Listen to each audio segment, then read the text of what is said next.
Oi, tudo bem? Esse aqui é o 6º vídeo da série sobre totalitarismo e hoje nós vamos falar sobre o governo de Stalin. Aproveita, já te inscreve no canal, deixa o like. Meu nome é Débora, você está no Multiplica.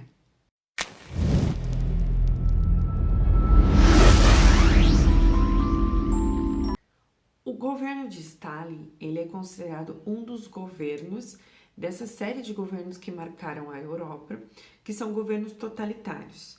Bem, quem é o Stalin, né? Ele nasceu na Geórgia e ele participou da Revolução Russa.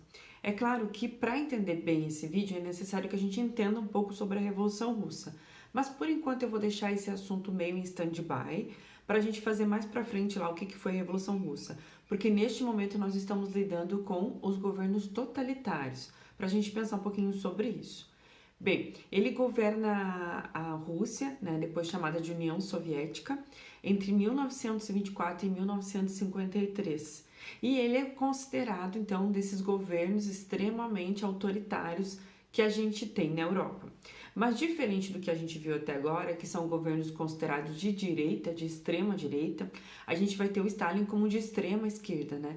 Marcado por ditadura, por expurgos, por muitas violações dos direitos humanos que vão marcar o governo dele dentro da Rússia e dos países em que eles vão anexar. Tudo começa em 1924, quando a gente tem a morte do Lenin, que é um dos grandes líderes da Revolução Russa. Quando ele morre, aí dois membros do Partido Comunista entram em disputa. De um lado a gente tem o Trotsky, do outro lado a gente tem o Stalin. O Trotsky, ele imaginava, ele e o seu grupo, né, sempre pensando que eles representam grupos, que para a revolução continuar, ela deveria estar em outros países também. Ou seja, se ficasse só na Rússia, ela ia sucumbir. Então era necessário que se difundisse o processo revolucionário em outros países para que se derrubasse os governos e aí sim o socialismo ia sempre crescendo em todos os lugares. O Stalin já achava que não. O Stalin achava que tinha que fortalecer lá dentro da Rússia e não ir espalhando para tudo quanto é lugar. Os bolcheviques, que significa maioria, que eram os que tinham vencido lá a Revolução Russa em 1917, eles apoiam o Stalin, porque segundo eles, o Trotsky, nessa ideia dele, ele ia sacrificar demais o povo russo. Então não era interessante para eles continuar a revolução em outros lugares também. Então o Stalin ele vence isso e ele passa inclusive a perseguir o Trotsky. Porque o Trotsky, mesmo perdendo isso, ele continua escrevendo cartas, continua divulgando suas ideias contrário ao Stalin. Então ele sai da Rússia e ele foge. Quando ele foge, ele para no México e lá ele é assassinado por um mandante do Stalin.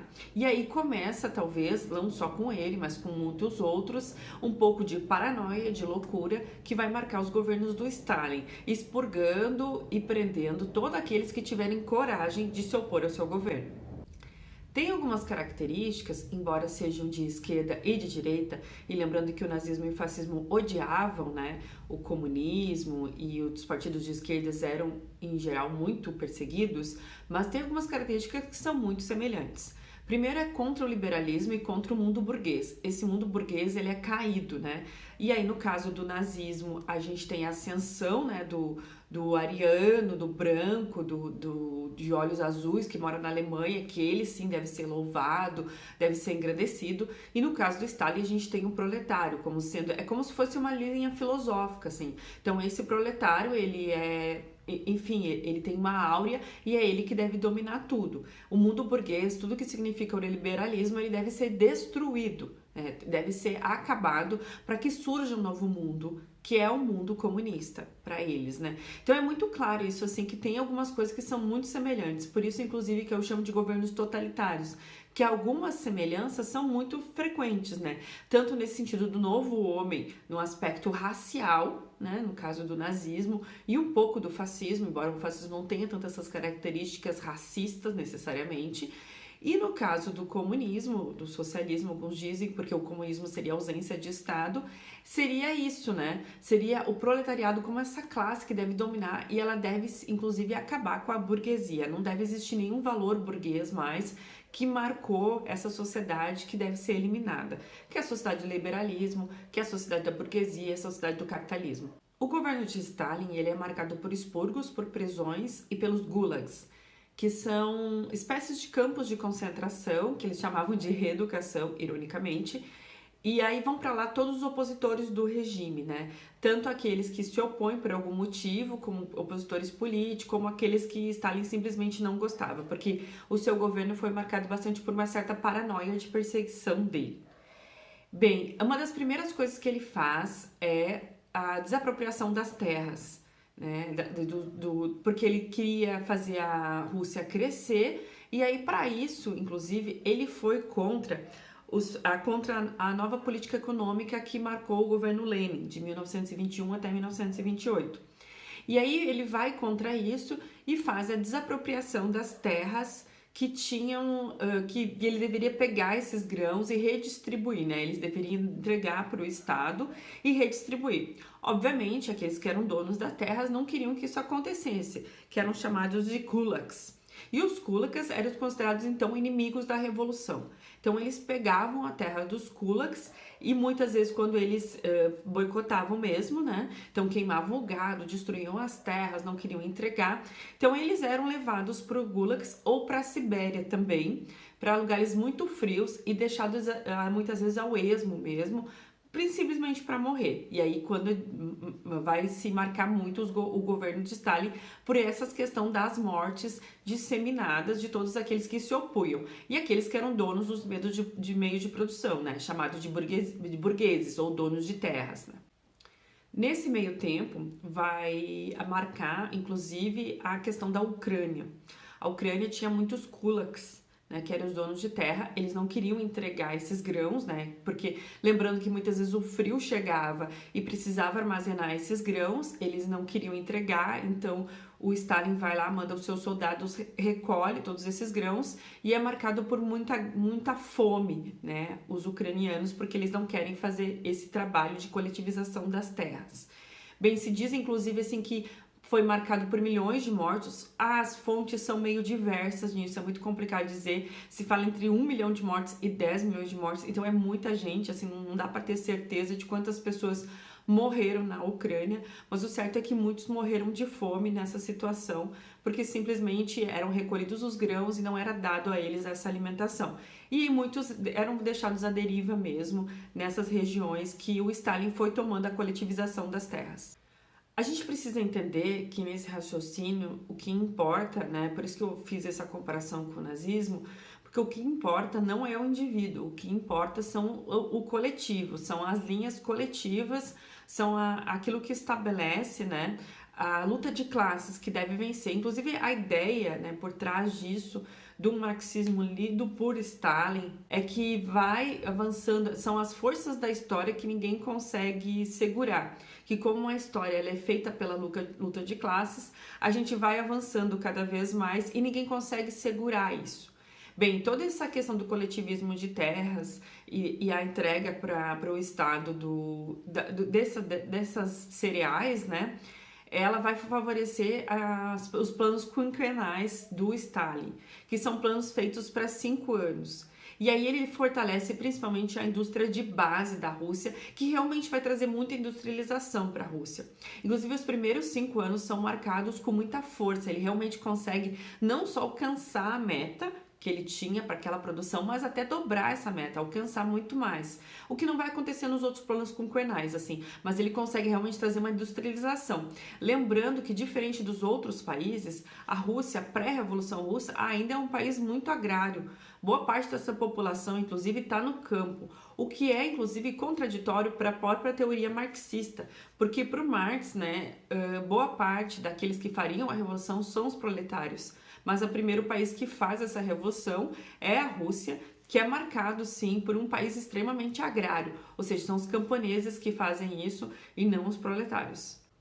A característica da indústria russa é a planificação da economia. Ou seja, não é os indivíduos que têm, não é o mercado que deve dizer o que deve ser produzido, sim o Estado, que são realmente os bens de consumo que a população, né, nesta visão, teria necessidade. Então, sempre voltada para isso, não é voltada para o mercado de forma nenhuma. Lembrando que o Lenin ainda mantém um pouco de mercado, mas o Stalin, a ideia dele não é essa. A ideia dele é realmente planificar a economia e que o Estado diga o que deve ser produzido e que o Estado diga, inclusive, como as coisas devem ser usadas, né? Tanto na indústria como na agricultura também.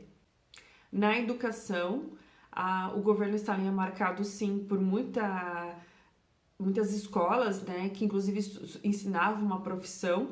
Isso tem a ver, sim, de novo, com uma teoria marxista, que deve se ensinar a classe trabalhadora, inclusive tem alguns conceitos de classe em si, classe para si, isso vai ficar para outro vídeo, mas que eles ensinam que tem que mostrar para a classe trabalhadora que eles precisam ser os donos dos meios de produção e quanto que eles são explorados pelos burgueses e tudo mais. Então essas ideias, elas são muito marcadas, né, desse governo do Stalin, e as escolas, elas são muito importantes para isso, porque elas formam realmente essa massa de trabalhadores que deve atender as indústrias, e ela tem que formar a mentalidade disso, né? Então ele realmente investe muito nas escolas e elas acabam sendo uma marca do seu governo.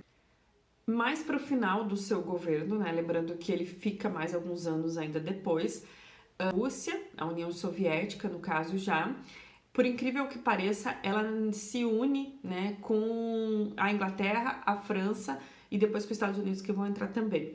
Isso pode parecer muito estranho, porque afinal a União Soviética, ela inclusive patrocinava grupos comunistas de boicote mesmo aos governos ocidentais, porque a ideia dela também era implantar essa semente, né, do socialismo, do comunismo em todos os outros países. Sabe que os aliados ganham a Segunda Guerra Mundial, então ele sai como grande vencedor. E aí, depois disso, a gente tem um mundo bipolar.